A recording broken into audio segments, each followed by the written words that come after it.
So now let's talk about the mean. The mean is just the average of a probability distribution. The mean is the average value of this probability distribution. And so there's a formula here, and it's you take the sum of each random variable, which each random value times the probability of that random variable occurring. So on this graph, what we're going to do is first, what we have here is our probability distribution from example 2, those values that we already found, the 0.19, 0.22, and 0.59. What we're going to now do is find the mean. And so the expected value here, what you do is you would multiply these two across. So what I'm going to do is I'm going to take the x value, which is listed here, and I'm going to multiply it times the probability of x. So 1 times 0.19 is still 0.19. 2 times 0.22 is 0.44. And 3 times 0.59, I believe, will be 1.77. But I'm going to check that number because I'm not for sure.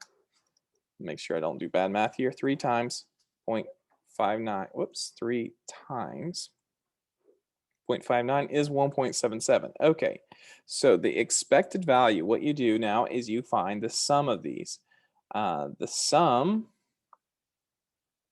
would be described, using sigma notation.